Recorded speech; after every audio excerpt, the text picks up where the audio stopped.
కీర్తనల గ్రంథము 31వ కీర్తన 23వ వాక్యం చదువుకుందాం.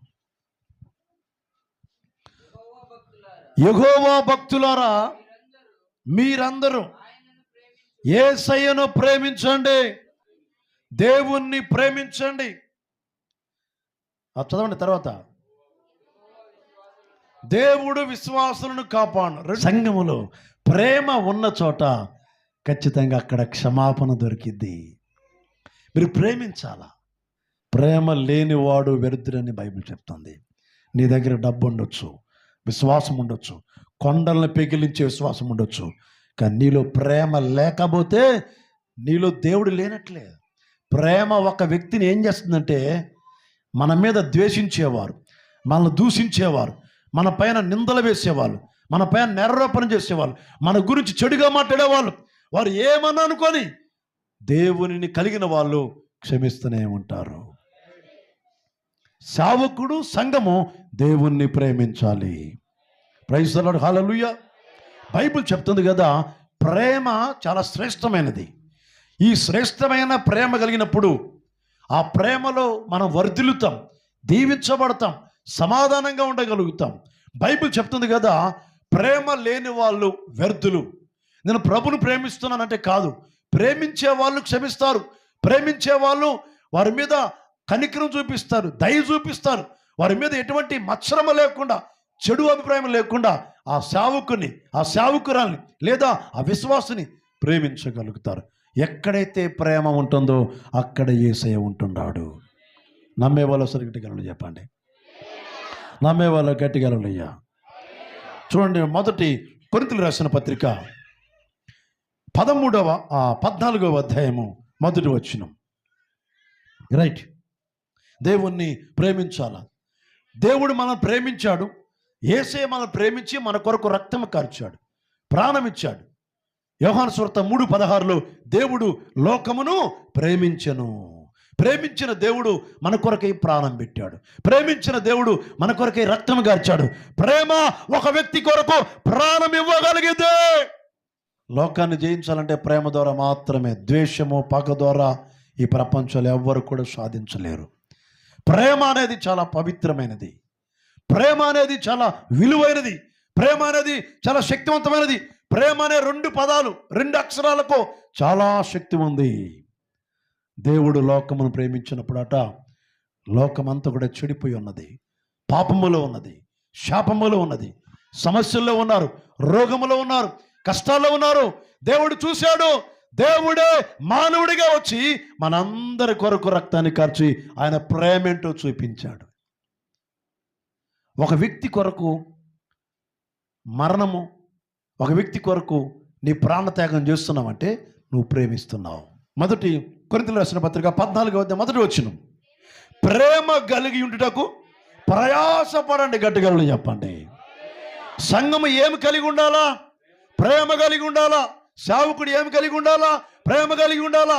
సేవకురాలు ఏమి కలిగి ఉండాలా? ప్రేమ. ప్రేమ అనేది శక్తివంతమైనది. ప్రేమిస్తే ప్రపంచంలో నీకు మించిన ఉన్నతమైన వ్యక్తి ఎవరు కూడా ఉండరు. ప్రేమ పొరుగువానికి కీడు చేయదు. ప్రేమ కలిగి ఉంటకు ప్రయాసపడాలండి. ఈ రోజున సంఘములో అనేకమైన వ్యతిరేకతలు. మా సంఘములో ఒక ఆమె 2 సంవత్సరాలు గుడి మానేసింది, చర్చికి రావట్లేదు. సంఘాన్ని పంపించాను, అమ్మా చెప్పండి, ఆమెకు చెప్పండి అన్నాను. నేను రానయ్య గారు అంటుందట ఆమె. సరే చూశాను. ఇక మనం బలవంతంగా ఎవరిని తీసుకురాగలుగుతాం? బలవంతంగా తీసుకొచ్చి కూర్చోబెట్టినా ఉంటుందా? ఉండదు, వెళ్ళిపోయింది. కనుక ప్రార్థన చేద్దామమ్మా అన్నాను. మేమందరం కూడా 2 సంవత్సరాల మందిరాన్ని మానేసింది. మేము ప్రేమతో ప్రార్థన చేశాం, ఆమె కొరకు ప్రార్థన చేస్తూనే ఉన్నాం. నా భార్య, నేను, సంఘమంతా కలిసి ప్రార్థన చేశాం. ప్రభువా, ఆ కుటుంబం రావాలయ్యా.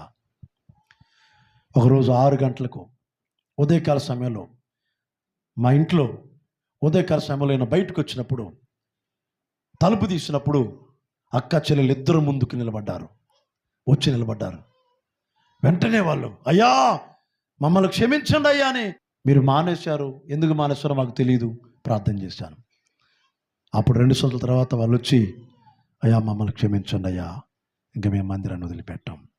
వాళ్ళిద్దరు ఈ రోజున బలంగా విశ్వాసులు ఉన్నారు, మా కొరకు ఎప్పుడు ప్రార్థన చేస్తూ ఉంటారు వాళ్ళు.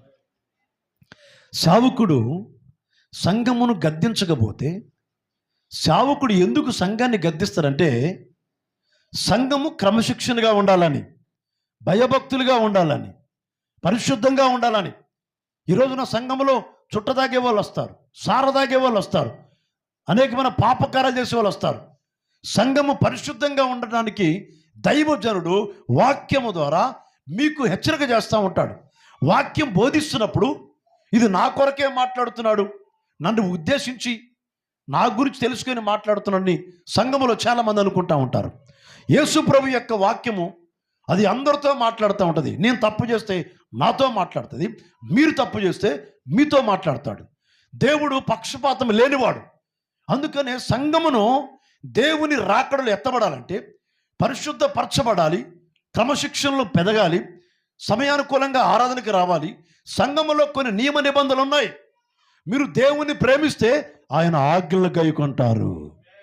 గట్టిగా చెప్పాలి కూడా ప్రభు యొక్క నామం. హల్లెలూయా. దేవుణ్ణి ప్రేమిస్తే దేవుని మాటకు జవదాటం, దేవుని ఆజ్ఞను దాటిపోవు. 6 దినాలు పని చేసుకొని 7వ రోజున మందిరానికి రమ్మన్నాడు.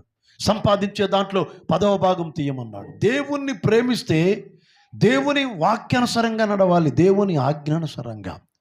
10వ భాగం అనేది అది దేవుని సేవకుడు పరిచర్య కొరకు ఉపయోగిస్తూ ఉంటాడు. సేవకుడు కారు కొనుక్కున్న, సేవకుడు పరిచర్య డెవలప్ అవుతుంటే సంఘము సంతోషించాలి. నా దైవజనుడు గొప్పగా ఉండాలి, నా దైవజనుడు మంచి బట్టలు వేసుకోవాలి, నా సేవకుడు ఉన్నతంగా ఉండాలి, నా సేవకుడు మంచి ఇల్లు కట్టుకోవాలి. అటువంటి విశ్వాసం రావాలి తప్ప చాలామంది సంఘాల్లో అయ్యగారు కారు కొనడటగా, మరి సేవకు పోవాలా? మీరు చేయలేని పని సేవకుడు చేస్తున్నాడు కదా. కొన్ని గ్రామాలకు వెళ్ళాలా, కొన్ని ప్రాంతాలకు వెళ్ళాలా. నా పరలోక తండ్రి, నువ్వు నమ్మిన దేవుడు, నేను నమ్మిన దేవుడు, మనము నమ్మిన దేవుడు ఉన్నతంగా ఉండాలని కోరుకుంటున్నాడు. హల్లెలూయా. ఈ లోక సంబంధమైన తల్లిదండ్రులే మంచి బట్టలు కొనిస్తుంటే మన పరలోక తండ్రి ఉన్నతమైనవి, శ్రేష్టమైనవి ఇవ్వాలని కోరుకోడా?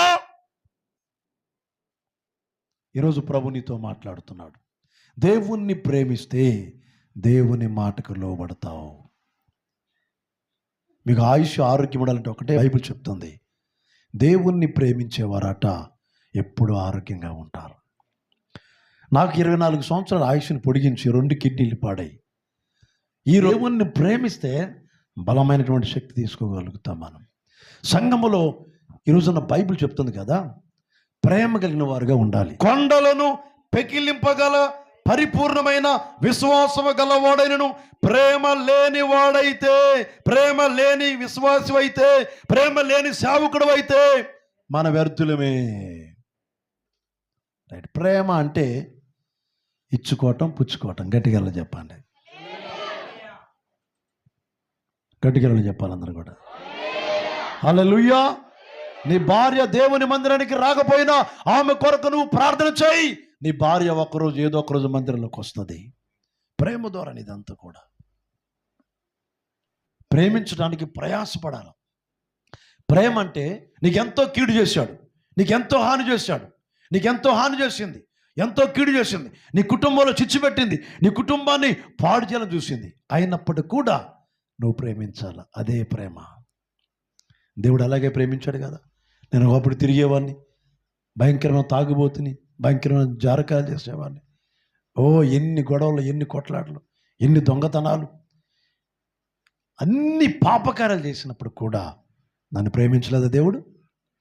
మీరు కూడా ప్రేమించాలి. బైబిల్ చెప్తుంది కదా, ప్రేమించడానికి మనం ప్రయాసపడాలి. ప్రేమ కలిగినటకు నీకు ఎవరైతే శత్రువులుగా ఉన్నారో, నిన్ను ఎవరైతే దూషిస్తున్నారో, ఎవరైతే నీ గురించి చెడుగా మాట్లాడుతున్నారో వాళ్ళని ప్రేమించండి.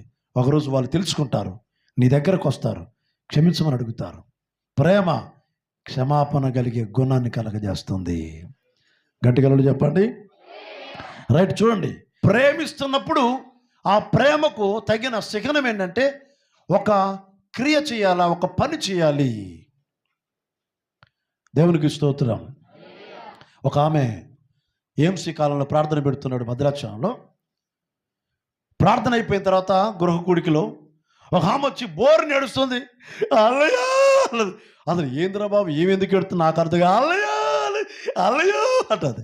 అమ్మ నీ ఏడు పాప చెప్పన్న, ఒక ప్రార్థన చేయన్నయ్య అన్నది. మా ఆయన కాళ్ళు చేతులు ఇరిగిపోవాలని ప్రార్థన చేయన్నయ్య అన్నది. దేనికమ్మంటే మా ఆయన బాగా తాగి పడుకుంటున్నాడు, పనికి పోట్లే. ఆమె దేవుని నమ్ముకుంది. ఏమని ప్రార్థన చేయమంటుంది? కాళ్ళు ఇరిగిపోవాలా? నా ప్రార్థన అటువంటిది కాదమ్మా. ఇరిగిపోయే కాళ్ళు ఇరిగిపోయే చేతుల్ని బాగు చేస్తానే అన్న. అటువంటి వాళ్ళ దగ్గరకు నువ్వు వెళ్ళి ప్రార్థన చేయించుకోపో అన్న. అన్న దయచేసి చేయను. అమ్మ తప్పమ్మా, మీ ఆయన ఎంత తాగినా ఎంత చెడుగు తిరిగినా మీ ఆయన కొరకు నువ్వు ప్రార్థన చేయి, మీ ఆయన ప్రేమించు. ఏదో ఒక రోజున నీ భర్త రక్షించబడతాడు. మీ సేవకుడి గురించి మీరు చెడుగా మాట్లాడితే మీరు దేవుడి గురించి మాట్లాడుతున్నట్లే. మీ సేవకుడి గురించి వ్యతిరేకంగా మాట్లాడితే దేవుని గురించి వ్యతిరేకంగా మాట్లాడట్లే. మీ సేవకుడు దేవునికి లెక్క చెబుతాడు. ఆయన ఎలా ఉన్నాడు, ఎలా జీవిస్తున్నాడు, ఒక రోజున దేవుడి దగ్గర లెక్క చెప్తాడు. మనము దేవుని సేవకుని ప్రేమించే విధానంలో ప్రేమను కనపరచాలి. దైవజనుడు మీ కొరకు ప్రార్థన చేసేవాడు, దైవజనుడు మీ కొరకు కన్నీరు గార్చేవాడు. సేవకుడు మీకు లేకపోతే మీరు క్షేమంగా ఉండలేరు. ఒక దైవజనుడు సంఘానికి కాపరిగా ఎందుకు నియమిస్తానంటే మీ కొరకు ప్రసవ వేదన కలిగి భారం కలిగి ప్రార్థన చేస్తాడు. మీరు ప్రేమించాలి. ఎటువంటి ప్రేమ అంటే మీ దగ్గర ఏదైతే కలిగి ఉందో ఆ ప్రేమను పంచాలి. మీకున్న ఆహారాన్ని పెట్టాలి, మీకున్నటువంటి ప్రతి దాన్ని కూడా షేర్ చేస్తూ ఉండాలి. రోజు మా అయ్యగారు తిన్నారా లేదా, మా సేవకుడికి బియ్యం ఉన్నాయా లేవా, మా సేవకుడి దగ్గర ప్రయాణానికి పెట్రోల్కి డబ్బులు ఉన్నాయా లేవా ఆలోచిస్తున్నారా? ఎంతవరకు ఒకటే ఏడుపా, అయ్యగారికి కారు ఉంది, అయ్యగారికి ఇల్లు ఉంది, అయ్యగారికి బండి ఉంది, అయ్యగారి డబ్బు. దాని వెనకాల ఎన్ని కిస్తీలు కట్టాలా, ఎన్ని వడ్డీలు కట్టాలా, ఈ బాధలన్నీ మీకు చెప్తాడు అయ్యగారు. ఎక్కడో అప్పు చేస్తాడు పాపం, ఎవరి దగ్గర తీసుకుంటారు. సేవకుణ్ణి మనం ప్రేమించే విధానంలో చక్కటి ప్రేమను కనపరచాలి. మీ దైవజాన్ని మీరు ప్రేమిస్తే దేవుణ్ణి ప్రేమిస్తున్నారు మీరు. గట్టిగా చెప్తామా అందరు కలిసి హల్లెలూయా. ప్రేమించడం అంటే ఒక పని చేయండి, ఒక రుజువు కనపరచండి, ఒక క్రియ చేయండి. మీ సేవకుని ప్రేమిస్తున్నట్టుగా ఒక రుజువు ఏంటంటే నువ్వు ప్రేమను కనపరచాలి. దేవుడు కనపరిచాడు, దేవుడు మనల్ని ప్రేమించాడు, ఒక రుజువు చేశాడు, మన కొరకు చనిపోయాడు. బైబిల్లో చాలామంది సేవకులను ప్రేమించిన విశ్వాసులు ఉన్నారు. ఒక ఫ్యామిలీ గురించి మీకు చెప్తాను. ప్రేమ లేకపోతే మనం వ్యర్థులమండి. ప్రేమిస్తున్నామని పెదలతో చెప్పడం కాదు, ప్రేమిస్తున్నామని ఒక క్రియారూపకముగా ఒక పని చేయాలి. మీ సేవకుడికి బట్టలు పెట్టండి, మీ సేవకురాలకి వస్త్రాలు ఇవ్వండి, మీ సేవకుడికి కొంత కానుక ఇవ్వండి. మీరు ఏదైతే తింటున్నారో, ఏదైతే కలిగి ఉన్నారో అది సేవకుడికి ఇస్తామనండి. ప్రేమను పంచుతున్నారు.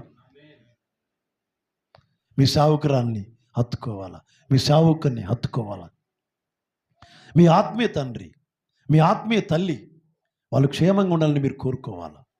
నా కొరకు చాలామంది ప్రార్థన చేస్తారండి. మా సంఘంలో రోజు కన్నీరు గార్చి ప్రార్థన చేస్తూ ఉంటారు. అయ్యా మా సేవకుని కాపాడండి, మా సేవకులను కాపాడు. సంఘము సేవకుడు కొరకు ప్రార్థించాలి, సహకరించాలి, పరిచర్యలో అవసరమైతే ప్రాణం ఇవ్వాలి. ప్రేమ అనేది ఒక వ్యక్తిని ఏదో ఒక రోజున మారు మనసు కలుగజేస్తుంది. ప్రేమల ద్వారానే, ప్రేమించడం ద్వారానే అనేకులకు దేవుని యొక్క ప్రేమను తెలియచేయగలుగుతాం. వీళ్ళు దేవుని నమ్ముకున్నారు, వీళ్ళు ప్రభువులో విశ్వాసం ఉంచారు. ఏ మాట్లాడినా, ఏమి దూషించినా, ఏమి తిట్టినా, ఏదన్నా కానీ పట్టించుకోరు. వాళ్ళు వెళ్తూనే ఉంటారు, వాళ్ళ పని వాళ్ళు చేసుకుంటారు, వాళ్ళు దేవుని బిడ్డలు అనేది సాక్ష్యము గ్రామములో తెలియచేయాలి. మన ద్వారా అనేకులు సంఘములో చేర్చబడాలి. మొదటి కొరింథీయులకు రాసిన పత్రిక 13వ అధ్యాయము 4-5. ప్రేమ దీర్ఘకాలము సహించును. రైట్, చూడండి, ఈ ప్రేమ ఏం చేస్తుందంటే దీర్ఘకాలం సహిస్తూ ఉంటుంది. నిన్ను ఎవరైనా అంటే నువ్వు సహిస్తూనే ఉంటావు. నిన్ను ఎవరైనా దూషిస్తే నువ్వు సహిస్తూనే ఉంటావు. నీ మీద ఎవరైనా చెడ్డ మాటలు పలిగితే సహిస్తూనే ఉంటావు. అంటే ప్రేమ ఏం చేస్తుందంటే అది ప్రేమ. ఏ ప్రేమ? మన ప్రేమ కాదు. మన ప్రేమకు సరిహద్దులు ఉంటాయి, దేవుని ప్రేమకు సరిహద్దులు లేవు. గట్టిగా చెప్పండి హల్లెలూయా, ప్రైజ్ ది లార్డ్. ఈ ప్రేమ సహనము కలిగి ఉంటుంది. ఒకరి ఒక ప్రేమ కలిగిన వారు ఉంటే దయతో ఉంటారు. దేవునికి స్తోత్రం. హల్లెలూయా. దయ కలిగిన వారుగా ఉంటారు. ఎంత దయ అంటే ఎంత కీడు చేస్తున్నా దేవుని ప్రేమ కలిగిన వాళ్ళు క్షమిస్తూనే ఉంటారు. గట్టిగా చెప్పండి హల్లెలూయా. ప్రేమ సహిస్తుంది, రెండోదిగా దయ చూపిస్తుంది. మత్సరం ఉండదు, ఏమాత్రం కుళ్ళు ఉండదు. మత్సరం అంటే కుళ్ళు. బైబిల్ చెప్తుంది కదా, మత్సరము ఎముకలకు కుళ్ళు అని బైబిల్ చెప్తుంది. ఎవరైతే కుళ్ళు అంటే మత్సరముతో అసూయతో ఎవరైతే ఉంటారో, మత్సరం, అసూయ, ద్వేషము, పగబెట్టుకోవటం, ఈ మైండ్లో ఇది ఉన్నప్పుడు ఎముకలకు రోగాలు వస్తున్నాయి. అందుకనే మత్సరం అనేది మనకు ఉండకూడదు.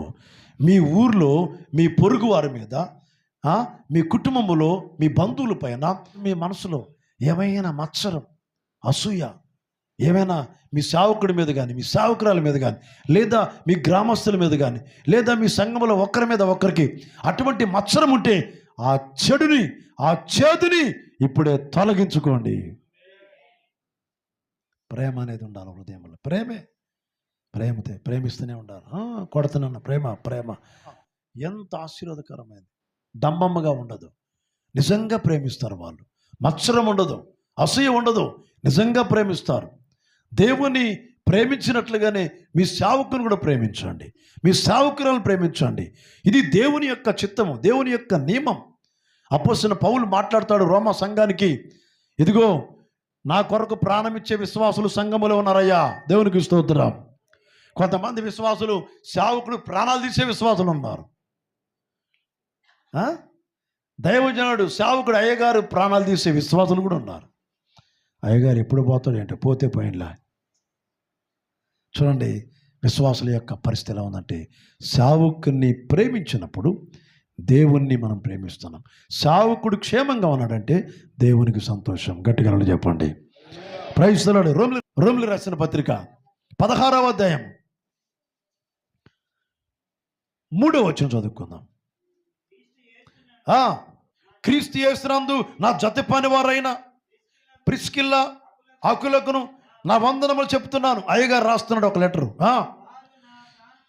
ఈ ప్రిస్కిల్లా అకుల భార్య భర్తలు ఎవరంటే, ఒక సంఘ కాపరిగా నేనున్నాను, వారు నా ప్రాణము కొరకు తమ ప్రాణములను ఇవ్వటానికి తెగించిరి. ఏం మాట అండి. ఈ రోజున సేవకుడి కొరకు నిలబడే విశ్వాసులు లేవాలి. సేవకుడి కొరకు ప్రాణమిచ్చే విశ్వాసులు లేవాలి. సేవకుని బాధ పెడితే మనకు ఆశీర్వాదం కాదు. బైబిల్ చెప్తుంది కదా, సేవకుడు సంతోషంగా ఉన్నప్పుడు, సేవకుడి మాటకు లోబడ్డప్పుడు, దైవజనుడి మాటకు లోబడ్డప్పుడు అది మీకు ఎంతో ఆశీర్వాదం. బైబిల్ చెప్తుంది, పరిశుద్ధాత్ముడు సంఘానికి అధ్యక్షులుగా నియమిస్తాడు, బిషప్పులుగా, పాస్టర్లుగా, ప్రవక్తలుగా, కాపరిగా నియమిస్తాడు. కాపరి లేకపోతే గొర్రెలు చెదిరిపోతాయి. కాపరి అనగా కాచేవాడు, కాపరి అనగా మార్గాన్ని చూపించేవాడు, కాపరి అనగా దేవుని వైపు నడిపించేవాడు. అందుకనే కాపరి మనకు అవసరం. ఆ కాపరి క్షేమంగా ఉన్నప్పుడు మనం కూడా క్షేమంగా ఉంటాం. ప్రేమ ఎవరికి హాని చేయదు. మొదటి కొరింథీ రాసిన పత్రిక 13వ అధ్యాయంలో 5వ వచనంలో అమర్యాదగా నడవదు. ప్రేమిస్తే మనం మర్యాదగా మాట్లాడతాం. మీరు ప్రేమించారనుకోండి, మీరు ఒకరినొకరు ప్రేమించుకుంటే మర్యాదగా మాట్లాడతారు, మర్యాదగా ఉంటారు. అందరూ బాగుండాలి. స్వప్రయోజనము మనమే బాగుండాలని కోరుకోకూడదు. పొరుగువారు కూడా బాగుండాలి, వారి పంట పొలాలు బాగుండాలి, అందరూ బాగుండాలని కోరుకునే వాళ్ళే నిజంగా దేవుని బిడ్డలు. Praise the Lord. రైట్. ఇప్పుడు చూడండి అక్కడ తర్వాత ఇంకేమన్నా చూడండి. త్వరగా కోపపడదు. కోపం అనేది చాలామందికి వస్తూ ఉంటుంది. ఆ కోపం ఎప్పటి వరకు ఉండాలా? సాయంత్రం వరకే ఉండాలి. గట్టిగా చెప్పండి. ఆ రోజు గనక సాయంత్రం గనక కోపాన్ని తీసుకోలేదనుకోండి, సైతాన్ గడు నీలోకి వచ్చేస్తాడు, దుష్టుడు వస్తాడు, అపవాది వస్తాడు. కోపం అనేది సైతాన్ గడి యొక్క ఆయుధం. కోపపడండి కానీ పాపం చేయొద్దన్నాడు.